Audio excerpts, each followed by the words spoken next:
Hello and welcome to Monday Night Football.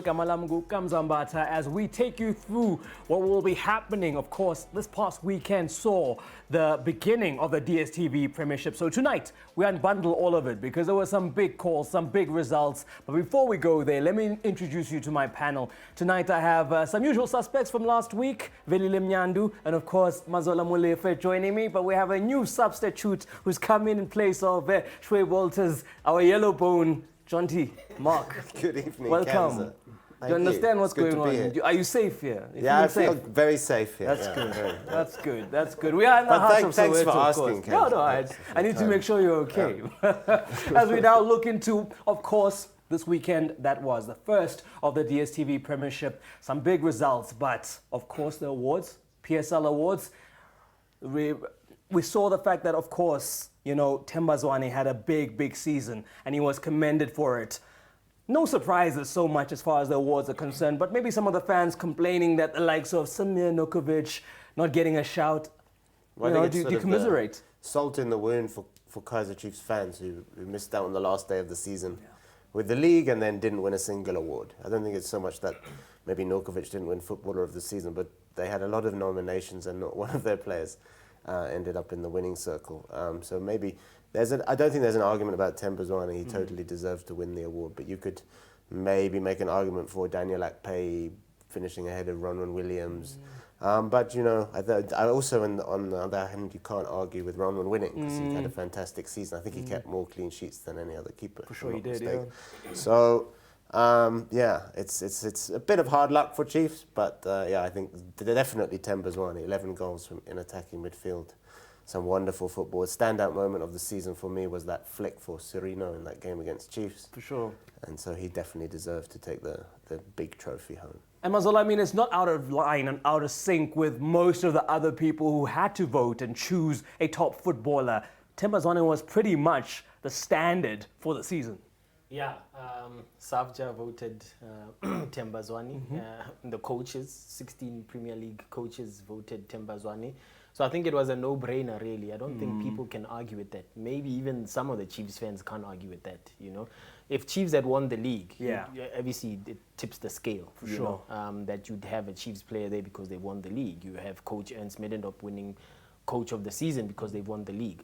So for me, it's always been clear from the beginning, many moons ago, that a team that goes all the way to claim the championship should dominate the award ceremony. And it happened with Themba Zwane, just, a clean sweep, really, sure. and well-deserved. Like Jonty said, to score 11 goals from an attacking midfield position and some of the assists, while also playing so many games in the CAF Champions League as well, and a few games for the national team as well. It just shows that the guy has heart and he's earned his place to be footballer of the season. I think now it's third season out of the last 3-4 you've had a Sundowns player dominating, of course, because they've been winning championship after championship, so it makes sense here.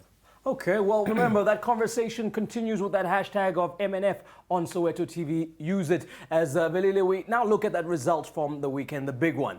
I mean, Sundowns essentially putting Kaizer Chiefs to the sword, in what was a showcase of their resources and how well they've integrated, but also a showcase of just maybe, I don't know what's missing, but Itumeleng Khune has not, been the player that we would look to in these first 2 games. And of course now you see it more at the weekend. And it was early that it started. There was a shot, he comes out and he parries it away. He gets saved by his defense and eventually it leads to a goal. What would you make of that game from the big 2 teams at the weekend? Yeah, look, Kamza, I think if you go back to also the goal which eventually led you to Chiefs not winning the league title against Baroka. You look at how he was beaten there at near post. But also you go to the first game a week ago against Maritzburg United. You just look at his reactions. It's not the same Khune, It's not the same Khune that we know. We know Khune for his acrobatics, but the reaction, which is something that is very important, sure. It's just not there. The awareness, yes, the heart wants to be there, but is the body ready? So I think for me, it's not the same Kune that we know, you know. But he's having so much calcium in his diet. No, but we've been saying this for a very long time that Kaizer Chiefs, when they sign a keeper, they must not be signing someone who has to be number 2 to Kune. For sure. You know, they must go now for a number 1, somebody who's going to compete with him, or even unseat him. You know, but isn't that what Akpe is? What's the hold up now? Because we heard it was his passport that needed renewing and a work permit. How far along is that? Because at the weekend, that's 3 points that's gone now because of an admin issue. Yeah, look, I think, you know, the club usually, they are very quick to address those type of things, especially if it's not injury related. So the fact that they've not really come out to say it, because I think the only person that's spoken about is the coach on a radio show, I think it was, where he said there's been an admin blunder and the guy is not available because of passport issues and what have you not. So if it had been settled, you know, Kaizer Chiefs would have come out to set the record straight. But maybe they are hiding a bit in shame that they've not handled it in a proper way, and now they're having to rely on a goalkeeper that has been injured for much of the last year and a half, and also had not really played a big role in last season. I mean, last season, I did a story where I was attacked by Kaizer Chiefs fans for saying it, but Itumeleng Kune was considered 3rd or 4th choice, behind Braylon Peterson, behind Bruce Vuma, and obviously with Daniel Akpe as the number 1. But because there was pressure for the club to try and win the championship in the last remaining games, when Daniel got a head injury, you know, many people felt it was a no-brainer to bring Kune in. But you could see even in those last 2 games that he played that he wasn't himself, and it started again. I think if Kaizer Chiefs fans have been in denial about, you know, Kune, where he's at in terms of his fitness and whether he can be the Kune that we know. Saturday, they've now changed I think they've changed their minds. They see that he's not the goalkeeper that he once was. I think that's why Chiefs, if they are able to overturn the ban, then they can have Brendan Peterson come in from, but we know he was Wits' number 1 before he got injured, and Ricardo Goss took over and became the goalkeeper of the bubble, essentially, and then earned a move to Mamelodi Sundowns. But I think Brendan Peterson can solve that problem. And of course, there's a good quality goalkeeper in Daniel Akpe, who I was never a fan of, but he proved me wrong. He convinced me that he's Chiefs material. The good goalkeeping coaching of Lee Baxter has also helped him, especially those who've also worked with him at Chipa. When they look at him now at Chiefs, you could see the goalkeeping training has also improved him. Especially also if you look at how he's managed to regain his place even in the Super Eagles as well. But just back to the issue of his naturalization. I think his naturalization, in terms of finishing the year, it was around late August or in September. And it's a process that takes long. And this is something that they wanted to do with Castro as well. Because they wanted to create extra space of 2 foreigners. Because you know that Willard Katsande, Billiard are naturalized. But with Akpe, they had already submitted the papers, and the process is taking longer. You know, so it was expected that maybe he was going to be ready, I think, before this game against Sundowns. I'm not sure now. He'll be ready maybe before the weekend, because I think the game against Chipa is also very close. It's an admin blunder, because you've tried it with Castro before. You know the process takes a while. You know, because of the COVID situation and what have you, you know that things are slower. The things are slower, and also the turnaround from the end of the previous season to the start of the new one is quite short.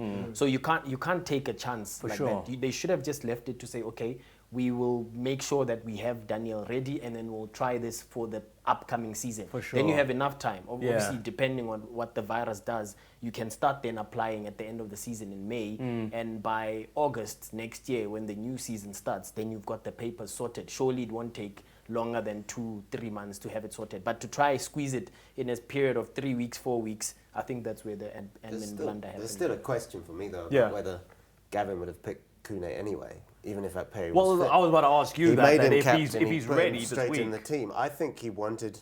I don't think it was maybe it was a statement from Gavin to say, look, I'm backing Kune. He's the number 1 keeper here.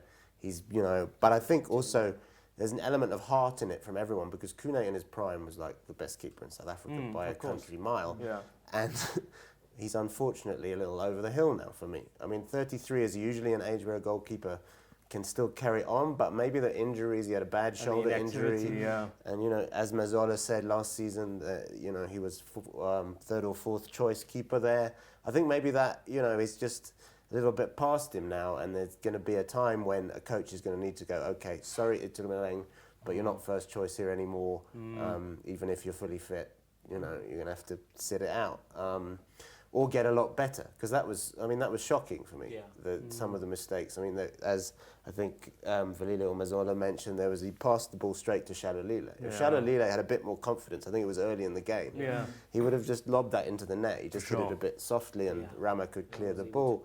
And then he came for a corner, completely missed it, and then there was the penalty, which rubbed further. Was a bit more painful for Chiefs, because Maluleka, of course, who left them for Sundowns.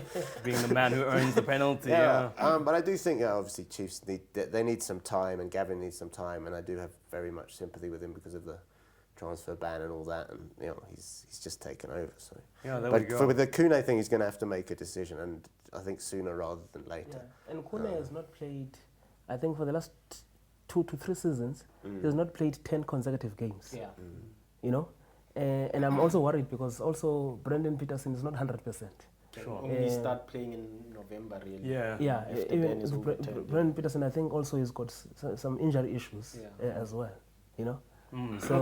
So it's the goalkeeping. There's some worries in that goalkeeping department. The goalkeeping department in Kaizer Chiefs needs urgent attention, it would seem. But let's of course focus on the victors on the day, who had their new boys come up and shine. I mean, Peter Shalulile, Kermit Erasmus gets on the score sheet as well. Just goes to show that they're slotting in to what was a working machine.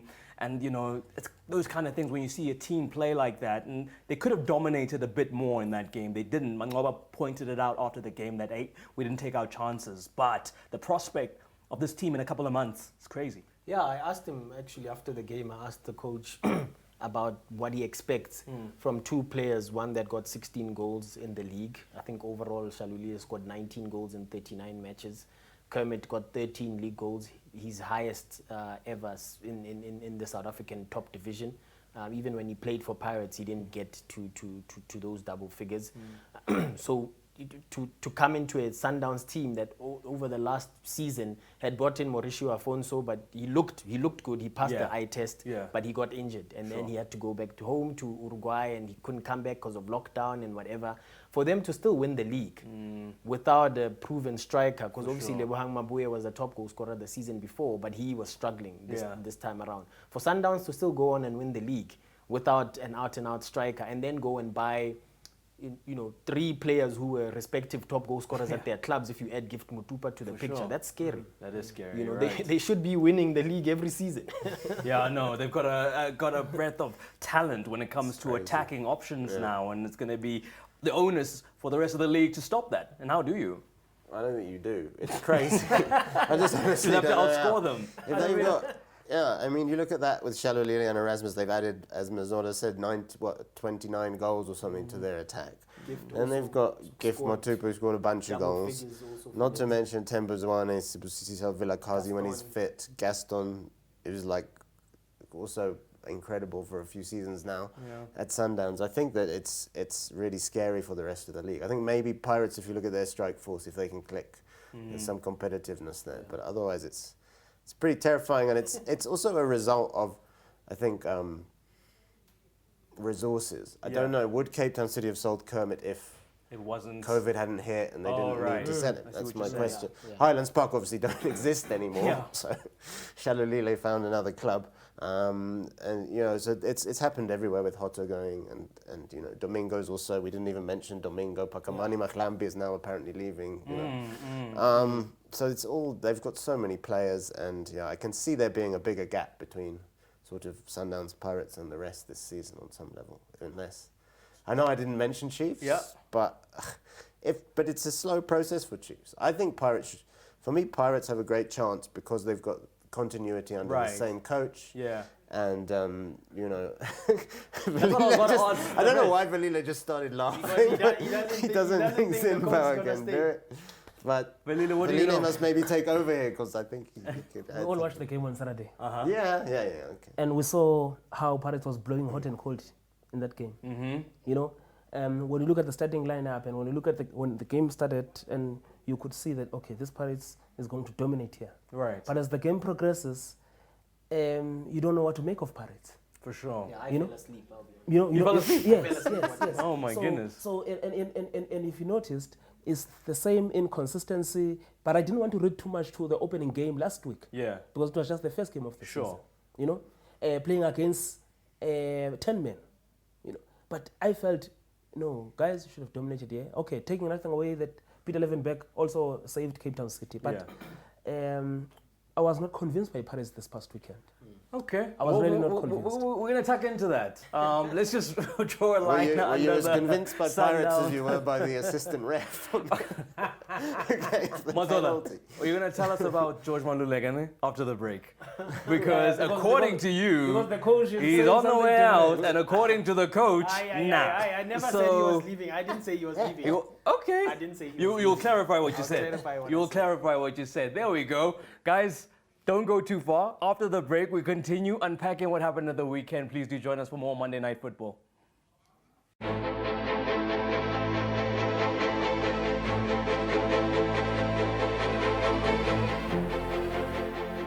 Welcome back. Nugu Monday Night Football right here on Soweto TV. Remember that hashtag Soweto TV, MNF on Soweto TV. That's what the hashtag is. Mazola, before we go any further, well, I'm going to clarify this matter, ne? Because shaking in my obviously we want to know. Heading to one of the co-coaches, Mangoba, the player is staying. Yes. This player being George Malulega, folks. I was there. I heard the coach say that. You heard him say it. It seems to contrast a bit with some of what you may be reporting, but this is your opportunity to set the record straight. Okay, let me set the record straight. Please. There's no contradiction here. I never said the player is leaving. Okay. What I said when I wrote the story, I said there's talk that he could be loaned out. Yeah. But I've made phone calls to the Sundowns camp. I've made phone calls to the Cape Town City camp. The one camp is saying maybe. The other camp is saying no chance. That's what the story said. The headline even said conflicting reports about Mido's Sundown situation, which means they were, people were saying this, other people were saying that. I never said the guy is leaving. For sure. You just reported what you... I just reported what I was being told. And I think maybe it's also the opportune time to educate the public. Exactly. When we come out with content, it comes from somewhere. For sure. You're not just going to write a I wild didn't story. start It comes from Sunday. somewhere. For sure. Because remember, at clubs and organizations, it's not a one person making decisions. Absolutely. Also, journalism 101.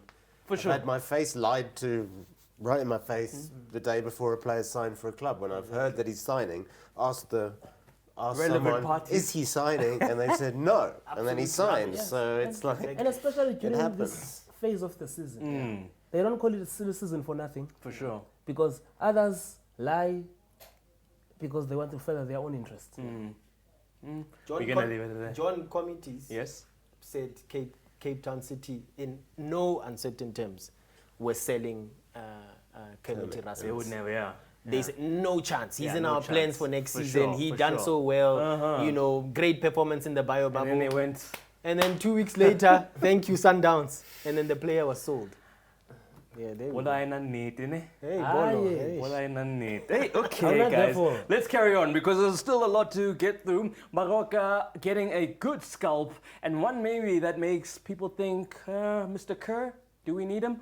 But here we are in a situation where they won against Maritzburg. Richard Mbulu opening things there. Stavage, obviously for Baroka, it'll be a good start to the season, and one that'll have the likes of us putting that to one side as to what's happening with the coach. Now they've come out and they've won with the likes of Matsimela Toka helping them to that victory. Look, some brilliant goals coming from that game, especially the consolation goal for Ali Meza. For sure, Ali Meza's goal was great. But also you have to talk about the diagonal ball coming from Kick and Buchanan going to that side. But I think even before that, I think the pass was from Mosele in the midfield. What a player. The pass coming from him as well, you know. But look, as much as Baroka won in that game, but credit must go to Chipezeze. I saw 4 super saves coming sure. from him in that game. For sure. 4 super saves. And I think 3 of them were show goals, you know. And for me, when you look at if there was to be a player of the weekend, across all the matches, Chipezeze, yeah, no, there's 3 points. Yes, in the bag. The goals, those should have been show goals for Maritzburg United. So that's 2 losses in 2 matches for Maritzburg. Not a good sign, but it's still too early to press panic buttons for them. So even today they added 2 new players, getting Sandos and Fares Hachi. Yes. It's interesting. We're talking about this, the way players like Gustavo Paez, players like Hachi who had left, now coming back into this league. The power of agents, I'm telling you, in this league. I'm telling You're saying it's agent power, not player power here. They can sell an Eskimo ice. This is good agents, eh? No, I'm telling you, if you are bringing a 30-year-old who had already left, I think for And not done much. for 2 seasons, not done much. Yeah. And now it also means that you are closing a space for an 18-year-old or 19-year-old who could be coming up. Of course. If we were talking about a 25-year-old, 26-year-old coming back, then that's a different story. For sure. But a 30-year-old Who didn't do much. What can you do now? And Maleven, who's now at TTM. Yeah. You know? So, okay, but let's see.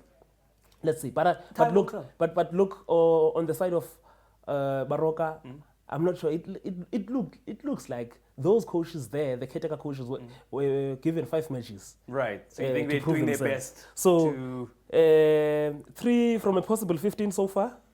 Let's see what they can do. But with Dylan Kerr, I mean, the guy, he saved them. For sure. You know, For sure. You'd expect that justice should be done. But the way they are doing things, it does look like, and especially if they're giving these guys 5 matches, it looks like Bafulum keep. Yeah. Okay, so time will tell. Let's see. I mean, if the results are forthcoming, then for sure he's on his way out. But let's move on to another match that essentially was stopped early due to the lightning. But after the game resumed, SuperSport United brought the thunder with Bradley Horbler. I wanted to say that. Like, I worked on that line the whole day. Yeah, you delivered that well. Thank you. He brought the thunder.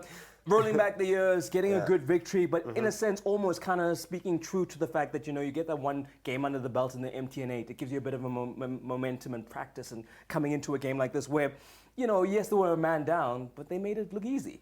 Yeah, I mean, they were 1-0 up before they were a man down. But I mean, Grobler's 3 goals in 2 games start the season absolutely lethal. And he's a great finisher. You know, there was obviously a big rumour for the last couple of seasons linking him with a move to Pirates. Never happened, and I think it's good for SuperSport because he's a finisher, and they did really well. You know, dominated the game. Even obviously that wasn't the best of tackles by Becerra. Probably deserved a red card. But that finish from Grobler even at the end was fantastic. So you got that was absolute bullet. Well, that's into the the thing. corner. I mean, but Sodi had a chance just before that to get something out of the game, and this is the thing. You're playing against 10 men. You have an opportunity. Sodi headers into the ground, and it's just like that was a weak header, to say the least. To say the least. But yeah, I think obviously for Leopards it was a disappointing afternoon. They got a chance to make amends in the Limpopo derby tomorrow, but. For SuperSport, a great start to the season into the semis of the MTN8 and another win. And I think that also speaks to the continuity of the team. I think they've done well to add Reyners, who recovered from missing an absolute sitter to score his debut goal in the MTN8. They've got Lungu, who looks really useful, the Zambian youngster. They've got a really good-looking attack and a lot of players out, like Evans Ruzika, who needs to come back. They've still got Gabuza. They look like and Boule and Mokoena in the midfield. You know, so far, they haven't felt the loss of Furman, leaving to go back to England. So I think it's looking good for them. Does it make them contenders? I mean, they're looking like, you know, Gaetano Tembo says the start they've made kind of will keep them in the mix. I think the problem is that SuperSport have often looked like contenders and they're not contended, especially almost ever since they won the league, which was 2010. They've sort of sometimes looked like they're in there, but they've never quite got that mathematically push, been in the and they're sort mix. of known a bit as a cup side because of that, and they've won certainly their fair amount of trophies. But I would like to watch that one a bit closer before I decide. We're jumping to too many conclusions. Still too early. You can't dismiss Kaizer Chiefs, and you can't be lauding SuperSport all over the place for now. How many rounds do we need to pass before we can have a clearer picture of what's happening?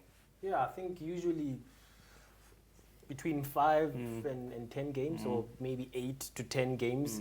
I think that's where you start to have a clearer picture, because it's heading towards the halfway point. Sure.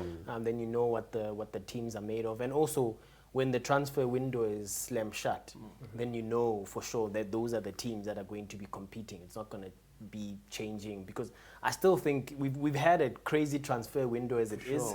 Because we thought it was going to be quiet because of the COVID situation. We thought clubs didn't have money, but then you had clubs making 14 signings and 10 signings, and and I think we may still see 1 or 2 shocks on transfer deadline day at the end of November. So, I don't think we should rule that out, especially maybe with the departures from Mamelodi Sundowns. So I think from the 1st of December, then we can kind of say, okay, now who's going for it and who isn't? Yeah, especially if Chiefs, the cast thing comes back before the end of the transfer window. For sure. At least you will see a different Chiefs going to buy.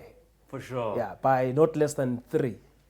And I'm sure that's what the Kosi Nation are looking for at the moment. They're looking for reinforcements. We're going to take a short little break, after which we keep on with our reflections of the first weekend of the DSTV Premiership. Remember that hashtag MNF on Soweto TV. Use it. We want to hear your thoughts on the conversation going on in the studio. We'll be back after this.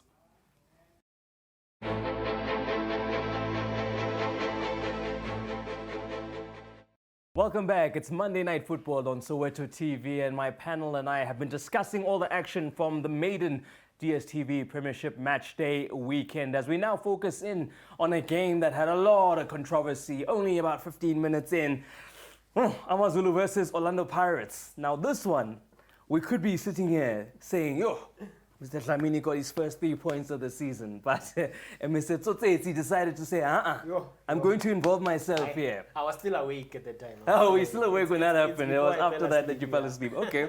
Mr. Tsotsetsi decides to help the referee overrule what was a legitimate free kick. Like, if I was going to do a case study for bringing VAR into South Africa, it's not even a VAR thing. The first thing I would put in my presentation would be that. Is that moment? I promise you, yeah. Is that moment? But look, I mean, it's so clear.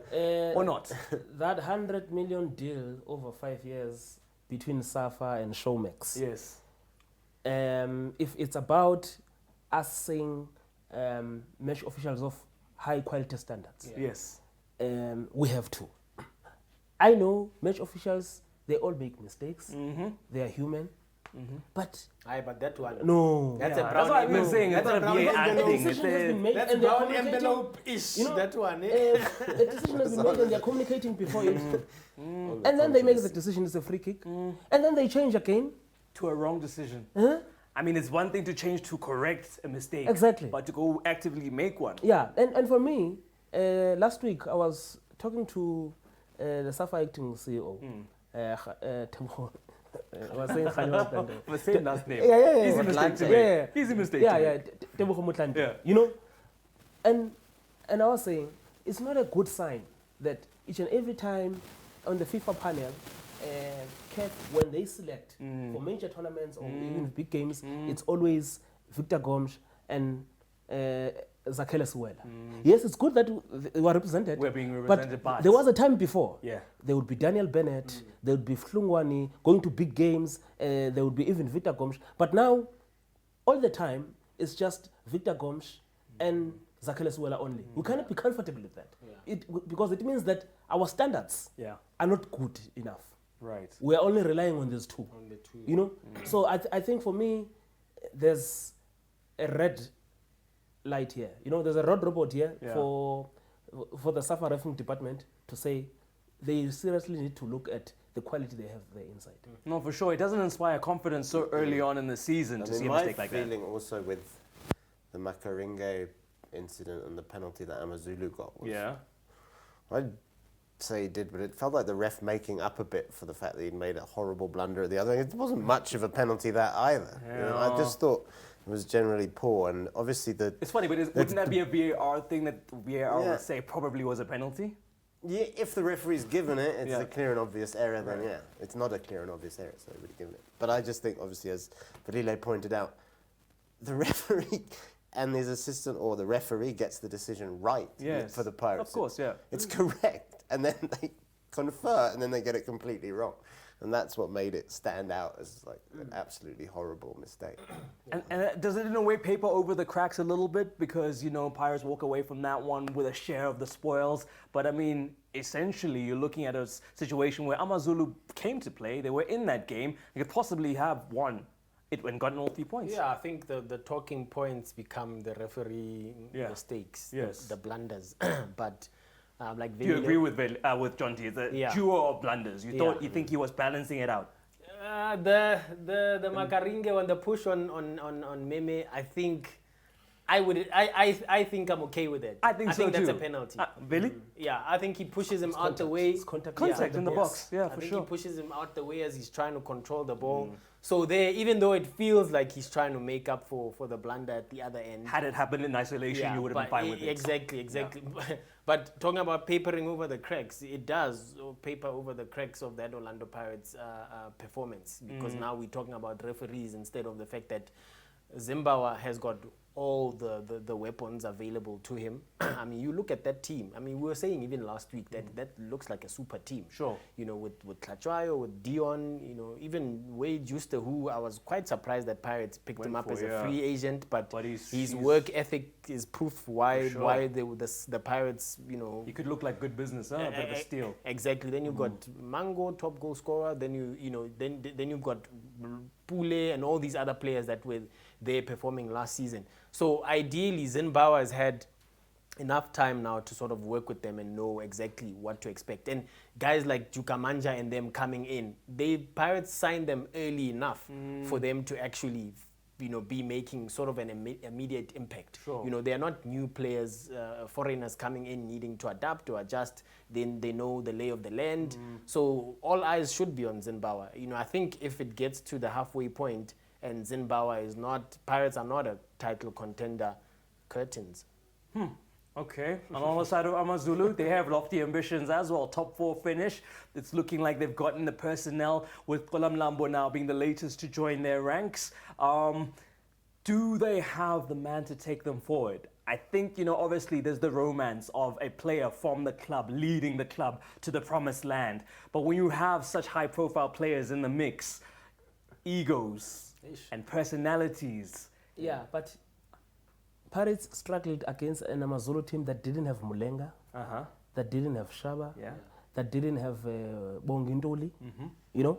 So imagine if those players were there. Right. Especially Mulenga and Ndoli, you know? So for me, I still want to see this Amazulu side. I think Makaula was also not there, you know? And now you have Kolam Lambo, who's also going to be part of the mix as well, you know? So it tells you something about that Amazulu team. Yes, now this is where the Cobra and Dlamini is going to be tested.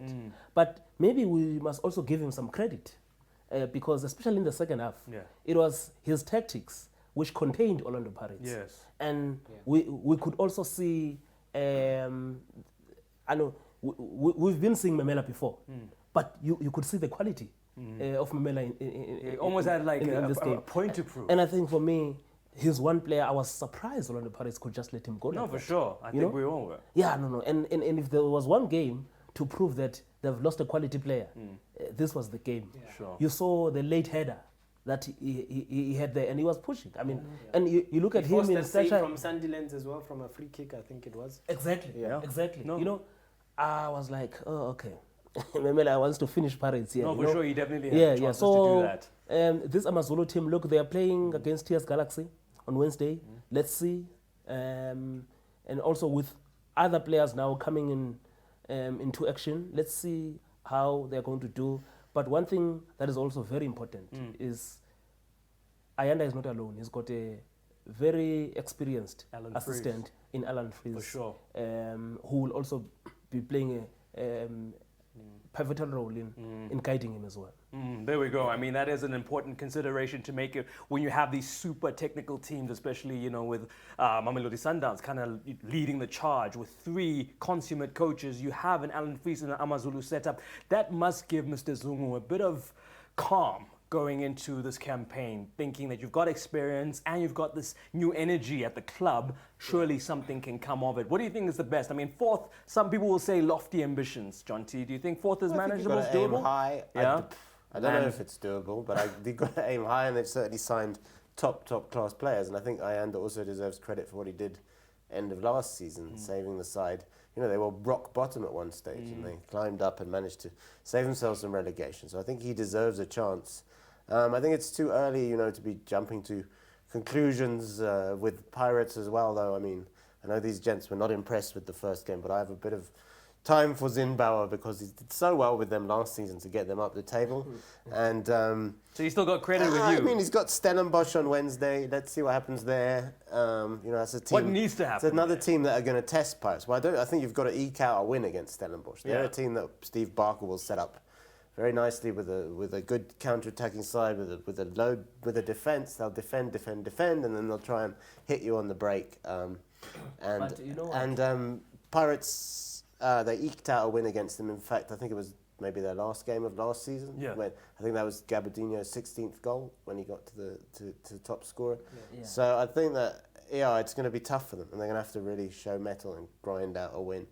I don't want to jump on Zimbauer's back this early in the season because I think he recuperated the side on really well. anything. We just saying. I'm not saying He's got a great team, and he's got he a needs to great do squad. best. He's got to hit the ground running. Yes. Don't pursue him. Gents, no, we're going to wrap this up. We have to go to a break. Sorry, guys. It's not the same as YouTube. Okay, keep it. Hashtag MNF on Soweto TV. Our discussion as we wrap up the weekend will continue after this.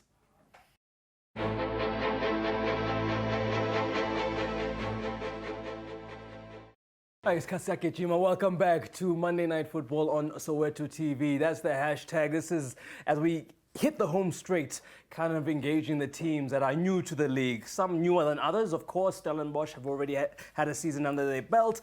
But we're looking at the likes of TTM. We've got TS Galaxy in the mix. And of course, Swallows. I was about to call them their old name. I was going to get sued. Let's talk about TTM and TS Galaxy. 1-1 in the end. I guess a battle of the set pieces in the end. That's what it took to settle this one with the likes of Bevan Fransman getting on the end of that corner kick, a well-worked corner. And then, of course, he's in great form, Mokgokolo Dingele. And the strange thing is, Joe Masuta reckons he's not even 100% fit. So if he's doing this when he's not even 100% fit. I can believe that. Toto didn't play much he didn't kick a ball in the bio bubble for Black Leopards. And by then also he'd already signed a pre-contract with Bidvest Wits, obviously before it was sold. And once Toto gets going, we know what he can do. You know, obviously he's a lot older now, but I think he's got more game intelligence, and it's coming through in the game against SuperSport in that MTN 8. You know, we saw the Toto of old, and I think even yesterday in that game against TX Galaxy, you saw if he plays regularly, if he stays, you know, without getting any injuries, you know, he could lead that club. You know, that's if they keep paying the salaries and people stay there. Because if they don't pay salaries, players are gonna walk out after 2 months. So we are watching that one end of November. Yeah, we are watching that one. You're watching other people's notifications. Yeah, we are watching. It's all move, man. But you could tell in that game that TTM, they were playing their second game. They were better organized. Yeah, and especially in the second half, I thought you could see their dominance. And in Venda, some teams are going to struggle there because we saw SuperSport United in the second half; they couldn't keep up. The hit there, and this time around it was TS Galaxy. They were also struggling, and I thought maybe also their defense was given a boost with the arrival of Ndengane. Sure. This time around, but Ngele scoring with a header for the second time. You know, in as many weeks. You know, 3 goals in 2 matches as well. And he could have gotten that free kick. That was yeah. I mean, that was hallmark. That's his range. Yeah, for sure. You know, I get worried for the opposition when a team with Ngele gets a free kick. For sure. Paganias will know from I think it was around 2013. Yeah. Those two cup finals, you know. So TTM, yes, I know we've said a lot about them, Yeah. but on the field, they're For a sure. different team Yeah. than they are off the field, you know. They didn't even have Shonga this time around. So and also my favorite player in that team, Ndondlo, you know. Now he was available. A bit disappointed with Nebulamba. Expected better from him, especially in terms of latching on to some of the chances that they got. But look, TS Galaxy, I'm waiting to see them. I want to see them again. A bit more, Yeah. especially in the next game against Amazulu, which for me is going to be very interesting because Amazulu will have available most of the signings. All that the they've big signed. names, all the Yes. big names. Yes. And I guess, Jonty, you then wonder, can they play the same style of football? Because then Malisela was saying, as far as TTM and TS Galaxy are concerned, these were two sides who both came to play and kind of threw caution to the wind. But that can't sustain you over the length and breadth of a DSTV Premiership season. But that's the style that Dan preaches and the style he wants to play. I think they will try and do that. Whether they'll be able to and whether they'll change their philosophy against Amazulu, we'll have to see if they'll sit back a bit against the power that Amazulu have, especially if, I don't know if Ntuli or the other, if Ntuli is available. But, you know, they still have a lot of strong players and a lot of new signings to come in. I think also you've got to look at it from a point of view of, yeah, they play nice football, but where did their goal come from against it came from a set piece and a header from Bevan Frantzman. That's not the kind of football you associate with Dan Dance, really. You know. Yeah. So I think they're going to have to be practical and pragmatic if they're going to stay in this league. They can't just play fancy football all the time. And I think they will change it up. I think they will play more gritty, and they'll have to. Okay, no, for sure. Well, let's focus on the other game that saw Swallows FC travel down to the Cape in action against Stellenbosch at their new stadium, the Dani Carven Stadium, kind of getting christened with this the game. And, you know, not the best of starts, the miscommunication between Robin Johannes and Lee Langeveld. Yeah. Lee just scoped Mbokoma there. I mean, you know, that's kind of the start to the season you have. But I guess in a way they rescued it at home. But it's also going to be interesting to see the dynamic of Stellenbosch now with this new season, second season now. You've got Swallows who have recruited well, but it's also, once again, finding balance and cohesion. Yeah. Look, I was very impressed with both sides, I must be honest. I quite enjoyed that Sunday afternoon game. I think, obviously, as you said, Swallows have signed 14, 15 players, you know, maybe even possibly Pagamani Mahlambi. We'll see about that. But if you look at Stellenbosch as well. Stevie has been able to bring in the old guard. He still have your captain Johannes, Scotty in the midfield. You know, experienced heads Ryan Moon and whatever. Mbekile is there, and then he's got the young kids as well, doing a very decent job, especially after losing Ikram Reyners to Supersport United. Then you've got the kid with a hell of a name, Roy Keane Aventure. You know, let's see if he can live up to his namesake. I wonder if his parents were fans. I wonder. So I was very impressed. I think those are the two teams that are really going to compete and do it well. You know, not be. I don't. You know, yes, it's too early, but I don't pick them as potential relegation candidates. I think they've got solid squads. Yeah. They've got experience with a blend of youth as well. It will be interesting what they do in the next game this week. It's like Rivaldo, Roberto, Geninho, Coetzee. I wonder if his parents were fans of Brazil. I don't know what makes me think they probably were. Something tells me. Sneaking suspicion. As we have a look at all the results from the match day one that's just passed, as we hurry towards more midweek action. But let's have a look quickly as to what transpired with the other results. Of course, Cape Town City and Chippa playing out to a 1-1 draw. And Bloemfontein Celtic also came from behind to salvage a 1-1 draw against Golden Arrows. Not too many changes there as far as Celtic were concerned from their game against Mamelodi Sundowns, whilst there was a new player, Pule Modi, for Golden Arrows. And as you see there, just a wrap-up of what happened at the weekend. Let's look ahead to those midweek fixtures, and there's plenty on the go. Chippa United will host Kaizer Chiefs. Black Leopards in action against Baroka. You've got Swallows FC hosting Celtic. Orlando Pirates play Stellenbosch. Maritzburg United will be in action against Cape Town City, and Mamelodi Sundowns take on Jakuma. There we go. Pick up the litter. A hard-running Chippa United. For me, Yeah. if there's one team or one of the teams that impressed me the most this past weekend, it's Chippa United. He's not biased at all, man. No. But if you watch the game, Yeah. the final score is not a true reflection of the game. Evan Guy had some chances. I Quem, mean, you know. they hit the post. They had better chances. Ramasimong. They also had Maloisane, who came in the second half as well. Mkhele, I think. Some good youngsters also coming from. You see, this one, I come from the Eastern Cape, and I've always believed that if there is no football team in the PSL that is getting a lot of support from government like Chippa United is getting. They get support from 2 metros, Right. in Nelson Mandela and also in the Buffalo City. Sure. Then they also get financial support as well from the provincial government. So it was about time that the coaches started to also have talent from the province. It seems to be the mandate because Coach Siema said, I've got a young team here. But Yes. Give me time. And he was playing them. Yes, yeah. On Saturday. Yeah, sure. One of the boys also even made his debut from Motherwell, you know. So I was very impressed with that. So tomorrow against Kaizer Chiefs, that Chippa United team, they are going to cause shock this season. Okay. And then, Giving Chiefs a chance, this guy. what's your take on the Sundowns Chakuma game?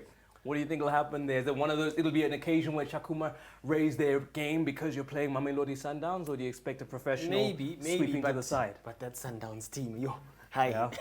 hi, that team They is scare hot. you. That team scares me. Yeah. You know, but you know, we've said this about Sundowns in the past. They've gone on and signed. I remember Pito's first full season. He signed 16 players.